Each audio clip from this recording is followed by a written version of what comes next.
Hey guys, welcome back to my workshop. So when we left off on my rebuilding, remodeling phase 3, I kind of left it off with not really showing you the final result of what I ended up doing. So I want to take a few minutes to walk you through kind of in a vlog style of what I ended up doing, what it ended up looking like with the paint, and plus I need some help from you guys. So let's jump right in it.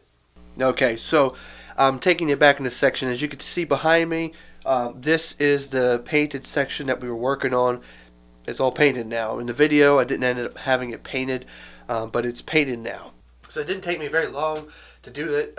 In fact, when I was done videotaping that, I just went ahead and took some white maintenance paint and threw it on there, and it's pretty much good. I've got still some temporary stuff. The board that's over here is actually temporary. You can kind of see a gap there in the video.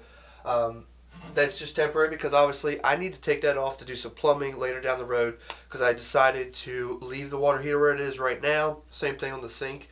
And then I'll eventually move it back over here into this area, opening up that area for me to put my router table or whatever over there. But for now, I'm going to show you what I've got going on over here. So I've got my router table sitting against the wall next to my bandsaw.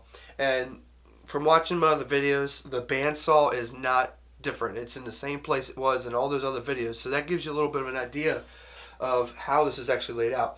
I actually had the stand here, but I had a Delta jointer, which I ended up just selling because I never used it. I always joint all my boards on my table saw, and I just didn't really need the jointer. So I got rid of that by putting my router table up there. And then over here, I ended up putting my sanding station. And this is a belt sander I got from a customer of mine that was just getting rid of it, didn't really care for it, but my father-in-law added the base to it. We've hidden the motor in there, so it's completely sealed.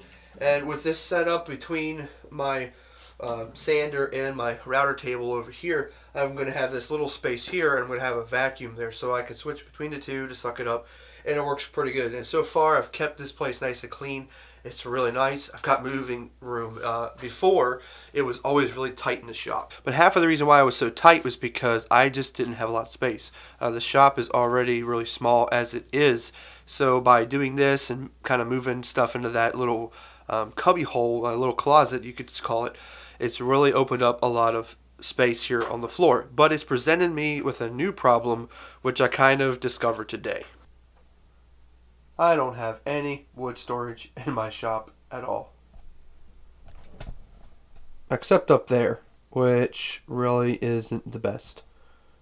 So that's really my other big question and dilemma to you, is that I need some of your ideas. If you have a small shop, even if you just have a big shop but you have really low ceilings, because that's what I've got here, what do you do for wood storage?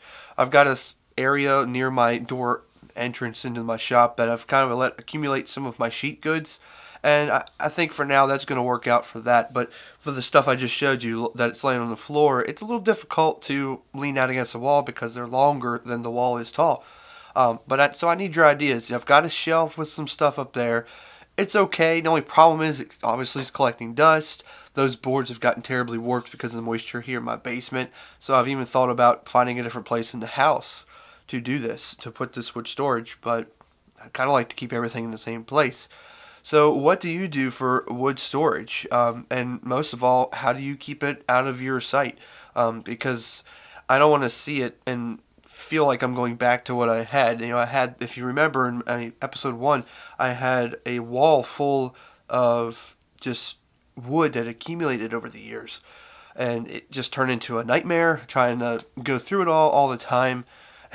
And basically every year I'd go through it, throw more away, throw more away, throw more away. And that's where the pile just got smaller and smaller. So that's why I want to ask you, what do you do? So please leave a comment below if you have ideas.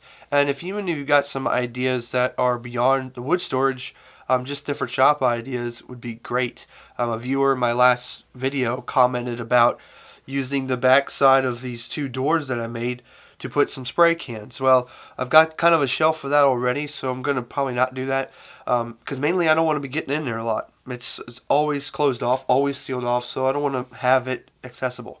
But I do have a side of it that I've started to put some clamps on, so that's going to work pretty good, because you might be pretty aware that when you're a woodworker, you can never have enough clamps. So now I've got an excuse. I can go buy really long clamps and I have a place to put them. So leave a comment below your ideas, and we'll respond, and you might see that implemented in a future video, or you just might happen to see your idea in the shop as I'm recording another project. So hope you guys enjoyed this video, this nice little wrap up to what I did. Once again, I didn't really complete that. And if you're kind of wondering what I'm talking about, go back and watch the previous videos in this series, and you'll get a complete idea of what's going on. So hope to see you guys next time. Thank you for watching this video.